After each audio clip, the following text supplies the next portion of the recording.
మన దేవుడు మన మొర ఆలకించే దేవుడు. ఆయన మనకు ఎక్కడో దూరంగా ఉండేవాడు కాదు. మన ప్రతి వేదనను, ఆవేదనను గమనించే అత్యంత సన్నిహితుడు.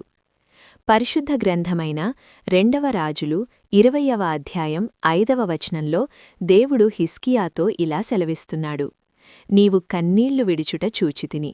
నీ ప్రార్థన నేనంగీకరించియున్నాను. నేను నిన్ను బాగుచేసెదను. 3వ దినమున నీవు యెహోవా మందిరమునకు ఎక్కిపోవుదువు. ఈ మాటలు దేవుని ప్రేమగల హృదయాన్ని మనకు వెల్లడిస్తున్నాయి. మన హృదయ భారంతో మనం కార్చే ప్రతి కన్నీటి చుక్కను ఆయన లెక్కిస్తారు.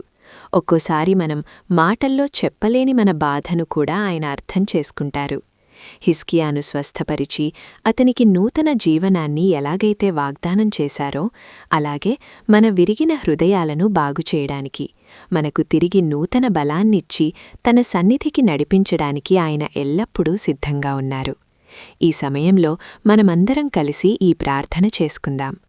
పరలోకపు తండ్రి, నా కన్నీళ్లు నీకు తెలియకుండా పోవని నేను నిన్ను స్తుతిస్తున్నాను. నా దగ్గర మాటలు లేనప్పుడు కూడా నా హృదయ ప్రార్థనను విన్నందుకు నీకు వందనాలు. నా జీవితాన్ని బాగుచేసి పునరుద్ధరించే నీ శక్తిపై నేను పూర్తి నమ్మకముంచుతున్నాను. నీవు చేసే అద్భుతాన్ని బట్టి త్వరలోనే నీ మందిరంలో నిలబడి నిన్ను హృదయంతో నిన్ను స్తుతించే కృపను నాకు ప్రసాదించు. ఆమెన్.